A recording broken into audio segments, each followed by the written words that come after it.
ಏಳನೇ ತರಗತಿ ವಿದ್ಯಾರ್ಥಿಗಳಿಗೆ ನಮ್ಮ ಏಜು ಆಲ್ರೌಂಡರ್ ಚಾನಲ್ಗೆ ಸ್ವಾಗತ.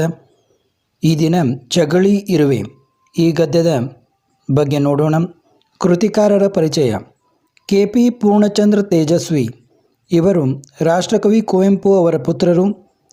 ನಿಸರ್ಗದ ಕುರಿತು ಬರವಣಿಗೆ ಹಾಗೂ ಛಾಯಾಗ್ರಹಣದಲ್ಲಿ ಇವರಿಗೆ ತೀವ್ರ ಆಸಕ್ತಿ. ಕನ್ನಡದ ಅಪರೂಪದ ಬರಹಗಾರರು. ಇವರು ಅನೇಕ ಕಥೆ, ಕವಿತೆ, ನಾಟಕ, ಕಾದಂಬರಿ, ವೈಚಾರಿಕ ಲೇಖನಗಳು, ಪರಿಸರಕ್ಕೆ ಸಂಬಂಧಿಸಿದ ಬರಹಗಳನ್ನು ಬರೆದಿದ್ದಾರೆ. ಇವರಿಗೆ ಕರ್ನಾಟಕ ಸಾಹಿತ್ಯ ಅಕಾಡೆಮಿ ಪ್ರಶಸ್ತಿ, ಕೇಂದ್ರ ಸಾಹಿತ್ಯ ಅಕಾಡೆಮಿ ಪ್ರಶಸ್ತಿ, ಭಾರತೀಯ ಭಾಷಾ ಪ್ರಶಸ್ತಿ ದೊರೆತಿವೆ. ಇವರ ಸಾಹಿತ್ಯಕ್ಕಾಗಿ ಪಂಪ ಪ್ರಶಸ್ತಿ ದೊರೆತಿದೆ. ಅಭ್ಯಾಸ. ಕೊಟ್ಟಿರುವ ಪ್ರಶ್ನೆಗಳಿಗೆ ಒಂದು ವಾಕ್ಯದಲ್ಲಿ ಉತ್ತರಿಸಿರಿ. ಕೊಟ್ಟೆ ಎಂದರೇನು? ಚಗಳಿ ಇರುವೆಗಳು ಎಲೆಗಳನ್ನು ಒಂದಕ್ಕೊಂದು ಸೇರಿಸಿ ಅಂಟಿಸಿ ಕಟ್ಟುವ ಗೂಡನ್ನು ಕೊಟ್ಟೆ ಎನ್ನುತ್ತಾರೆ. ಚಗಳಿ ಇರುವೆಗಳು ಎಲೆಗಳನ್ನು ಅಂಟಿಸಲು ಏನನ್ನು ಬಳಸುತ್ತವೆ? ಚಗಳಿ ಇರುವೆಗಳು ಎಲೆಗಳನ್ನು ಅಂಟಿಸಲು ತಮ್ಮ ದೇಹದಿಂದ ಉತ್ಪತ್ತಿಯಾಗುವ ರೇಷ್ಮೆಯಂತಹ ನೂಲನ್ನು ಬಳಸುತ್ತವೆ. ಇವು ತಮ್ಮ ಸಂಗಡಿಗರಿಗೆ ಯಾವ ರಾಸಾಯನಿಕ ಮೂಲಕ ಸಂದೇಶಗಳನ್ನು ತಲುಪಿಸುತ್ತವೆ? ಚಗಳಿ ಇರುವೆಗಳು ಫಿರಮೋನ್ ರಾಸಾಯನಿಕವನ್ನು ಗಾಳಿಯಲ್ಲಿ ಸಿಂಪಡಿಸುವ ಮೂಲಕ ಸಂಗಡಿಗರಿಗೆ ಸಂದೇಶಗಳನ್ನು ತಲುಪಿಸುತ್ತವೆ.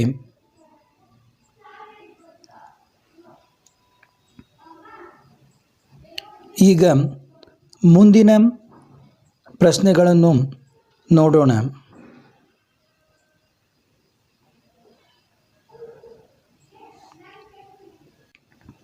ಚಗಳಿ ಇರುವೆಗಳಂತೆ ಸಂಘ ಜೀವನವನ್ನು ನಡೆಸುವ ಇತರ ಜೀವಿಗಳು ಯಾವುವು? ಜೇನುಹುಳು, ಕರಿಗೊದ್ದ, ಕೆಂಪು ಇರುವೆ ಮುಂತಾದವುಗಳು ಚಗಳಿ ಇರುವೆಗಳಂತೆಯೇ ಸಂಘ ಜೀವನವನ್ನು ನಡೆಸುತ್ತವೆ. ಕೊಟ್ಟಿರುವ ಪ್ರಶ್ನೆಗಳಿಗೆ 2-3 ವಾಕ್ಯಗಳಲ್ಲಿ ಉತ್ತರಿಸಿರಿ. ಚಗಳಿ ಇರುವೆಗಳ ಶಿಸ್ತಿಗೆ ಒಂದು ಉದಾಹರಣೆಯನ್ನು ಕೊಡಿ. ಚಗಳಿ ಇರುವೆಗಳು ಶಿಸ್ತಿನ ಸಿಪಾಯಿಯಂತೆ ಕೆಲಸ ಮಾಡುತ್ತವೆ. ಅವು ಕೊಟ್ಟೆಯನ್ನು ಕಟ್ಟುವ ರೀತಿಯನ್ನು ನೋಡಿದರೆ ನಿಜವಾಗಿಯೂ ಆಶ್ಚರ್ಯವಾಗುತ್ತದೆ.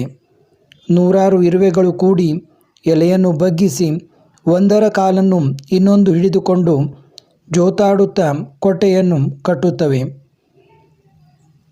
2ನೇ ಪ್ರಶ್ನೆ. ಕೆಲಸಗಾರ ಇರುವೆಗಳ ಕೆಲಸವೇನು? ಕೆಲಸಗಾರ ಇರುವೆಗಳು ತಿಗಣೆ ಮತ್ತು ಜಿಗಿ ಹುಳುಗಳನ್ನು ಹಿಡಿದು ತಂದು ತಾನು ಕೊಟ್ಟೆ ಕಟ್ಟಿದ ಮರದ ಕೊಂಬೆಗಳ ಮೇಲೆ ಅವುಗಳನ್ನು ಸಾಕುತ್ತವೆ. ಆ ಕೀಟಗಳ ಎಂಜಲು ಮಧುರವಾಗಿರುವುದರಿಂದ ಇರುವೆಗಳಿಗೆ ಆಹಾರ ಆಗುತ್ತದೆ. ಚಗಳಿ ಇರುವೆಗಳ ಜೀವನದಲ್ಲಿ ಕೆಲಸಗಾರ ಇರುವೆಗಳಿಗೆ ಅತ್ಯಂತ ಪ್ರಾಮುಖ್ಯತೆ ಇದೆ. ವಿದ್ಯಾರ್ಥಿಗಳು ಒತ್ತು, ದೀರ್ಘ ಇವೆಲ್ಲದರ ಕಡೆಗೆ ಭಾಷಾ ವಿಷಯಗಳಲ್ಲಿ ಪ್ರಾಮುಖ್ಯತೆಯನ್ನು ಕೊಡಬೇಕು. ಈಗ ಮುಂದಿನ ಪ್ರಶ್ನೆಗಳನ್ನು ನೋಡೋಣ.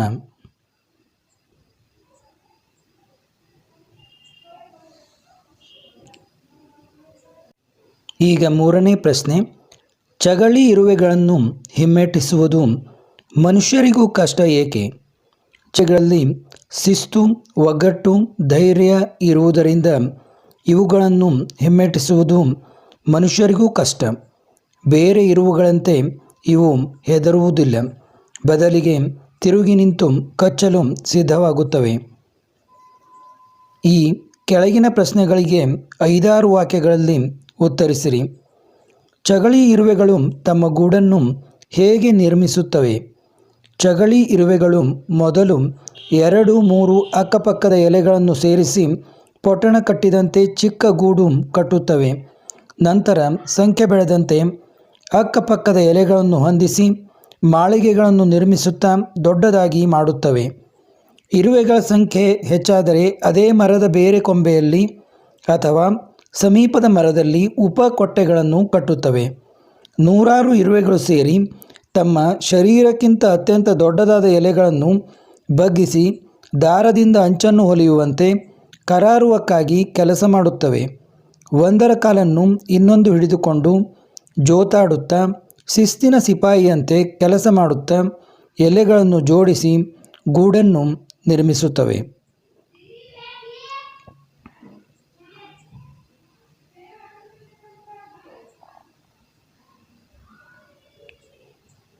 ವಿದ್ಯಾರ್ಥಿಗಳಿಗೆ ಸ್ವಲ್ಪ ಸಂಕೀರ್ಣವೆನಿಸುವ ಈ ಉತ್ತರಗಳನ್ನು ಗಮನವಿಟ್ಟು ನೋಡಬೇಕು. ಈಗ ಮುಂದಿನ ಪ್ರಶ್ನೋತ್ತರಗಳನ್ನು ನೋಡೋಣ. ಚಗಳಿ ಇರುವೆಗಳು ಉಪಕಾರಿಗಳೂ ಹೌದು, ಉಪದ್ರವಕಾರಿಗಳೂ ಹೌದು. ಈ ಹೇಳಿಕೆಯನ್ನು ವಿವರಿಸಿರಿ.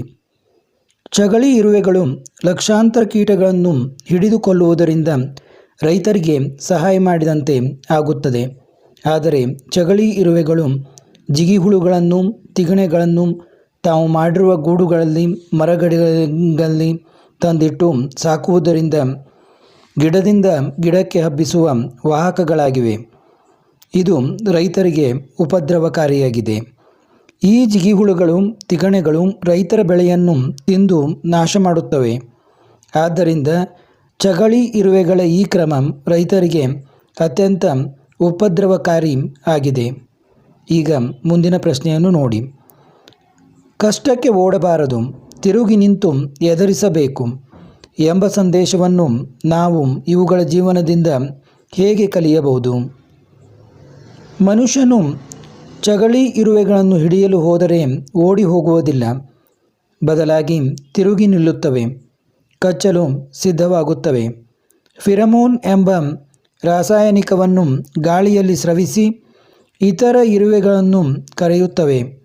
ನೂರಾರು ಇರುವೆಗಳು ಬಂದು ಯುದ್ಧಕ್ಕೆ ಸನ್ನದ್ಧರಾದಂತೆ ನಿಲ್ಲುತ್ತವೆ.